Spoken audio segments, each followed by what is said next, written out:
Okay, TB back here again. Was talking about shelters and different types of shelters, temporary shelters that you can use. If your place happens to have a cave on it, hey, that's the perfect house. Or even a cellar. You can make a good house out of a cellar. First thing you want to do is go in and clean it all out good. Make sure there's no varmints like scorpions. Scorpions in a cellar, yep, they'll be there. Snakes, yep, you can bet till you clean it out. There may be. But you'll clean that out and kill them, or do what you will with them. Get the snakes out of there. If there are any in there, get them all out. Make sure they're all gone. And make sure they ain't got a den underneath that cellar or around that cellar where they'll come crawling back in on you. You know, make sure they're gone. I know what to look for and things, but anyhow, I'm just trying to tell you how to be careful and not get bit or stung. To bring the snakes out of the cellar, use a smoke bomb or gas. A little bit of gas or diesel. They cannot stand it. It burns them. Just take a hand sprayer and spray them in there, and them and the scorpions will come out of there. They won't stay with the diesel or gas. Let it air out a day or two before moving in, of course, or it'll give you a headache. But it'll get rid of them varmints in there, and if you have to, light the dang gas and let it burn the inside of that cellar out. You know, if it's in concrete, if it's a concrete cellar.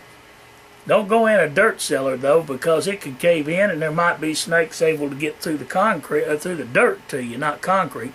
But if it's all concrete, good cellar, once you clean it out, it makes a darn nice hut to stay warm. You'll be 20 degrees warmer in the winter in there. You can put you a stove out the top of it. There's usually a vent in the top. On the old cellars, there used to be. And you could put you a vent in there, unless it's down in the water and there's a spring inside of it, like my grandpa's and grandma's cellar was. You go down over the side of the hill there, and there's a little spring in there, and that's where they kept their cream to keep it cold in the summer. They put it in those cellars and stuff, and they canned their meats and put them in the cellar. But I'm just saying, if you get a good dry cellar where it's on, you know, where it ain't got no spring or no water running in on you, you don't want that kind of thing. For a shelter, back to talking about shelter, you can use them for a good shelter. Caves will make a good house. If you're careful and look it over and make sure if there's any debris falling or anything, do not use mines. Coal mines, ex-coal mines, gold mines, or whatever could cave in on you. That's man-made cave. But a cave that's made naturally by natural time, like from water and usually volcano activity, can also create caves down into the mountain, especially if they're long tunnels of caves. But don't go way down in a mountain inside a cave neither. Make sure there's no varmints in there before going in, especially bear. Oh man, a grizz would be terrible, or big cats, or even a pack of wolves. But I'm just saying, when you're looking for a shelter and it's on your property that you bought, if you got a cave or a cellar, those make a good shelter till you can build a house if you want a house. Or you can use that cave as a permanent shelter. If it's a cave, you could put you a front on it, put you some windows in it, you know, solar power, like Cody Lundeen did out there in the desert. He has a very nice setup.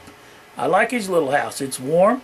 It's granted, his house may be a little bigger than mine. In fact, I'm a little jealous of him. Mine is about 800 square foot, but it's not quite.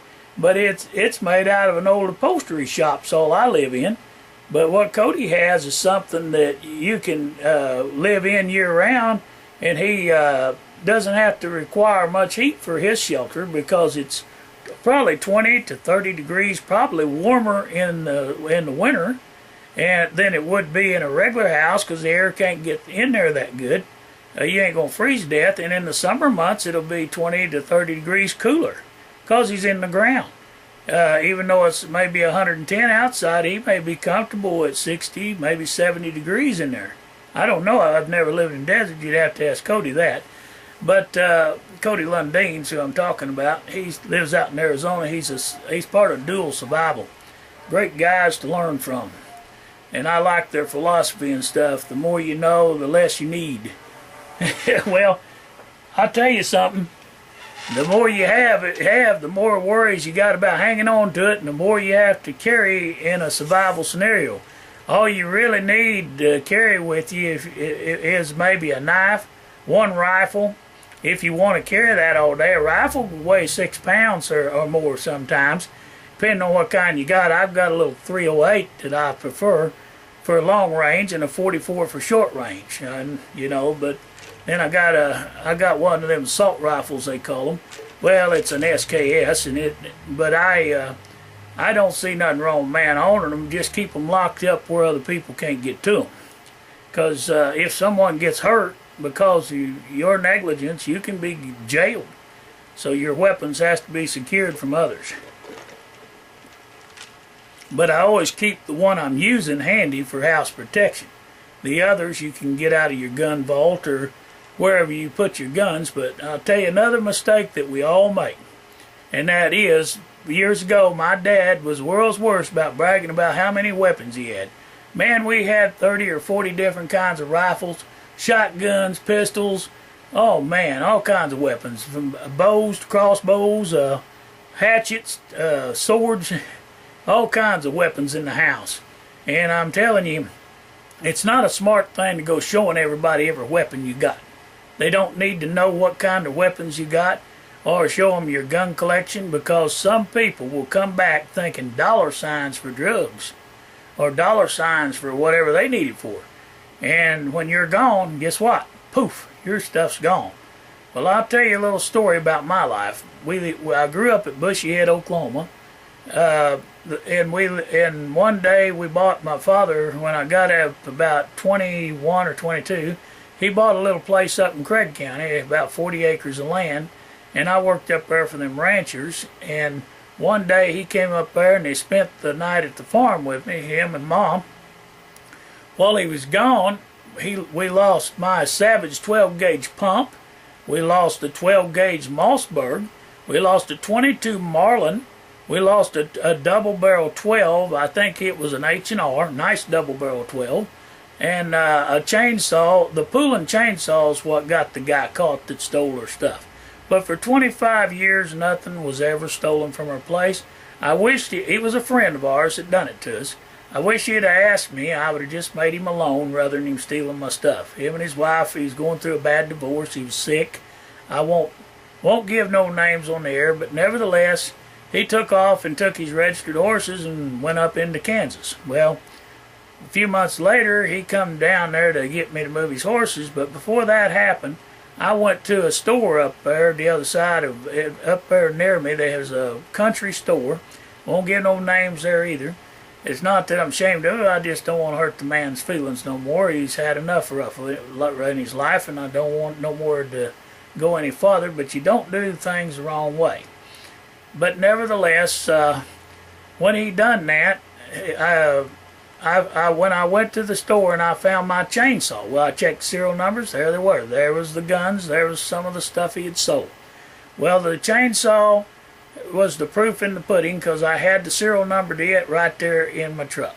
Now, I could have had the man arrested, but I didn't want to do that. I didn't have him arrested. I just sat back and waited. I figured, well, I see that. I added it up how much he'd gotten off of us, and I said, well, that's how much the man owes me. Had I turned that over to the law, they would have simply, what they would have done, they'd have swept it under the rug and you'd have never got nothing. They might have jailed him, gave him 6 months, a year in jail maybe, for theft, but really, that wouldn't have done any good. I wouldn't have got my money, and I knew it, so I had another method. Nevertheless, I got my stuff back later, not the stuff, but I got paid for it, and then some. The man paid me back with interest. Let's just put it a long story short. And I'll not say how it went about, but I didn't hurt him, I didn't threaten him, I didn't do anything of that nature. But he needed me, and for going after some stock for him, and that was impounded because he couldn't even pay to feed and take care of them. It was in the impound, so we went up there and I got him for him, brought him down to my place. He hauled off and said, I'll be back and I'll get some more pasture and y'all can move your stock on my place. Well, I thought, well, heck yeah, you owe me. And I never mentioned a word about the stuff I knew he took. Well, nevertheless,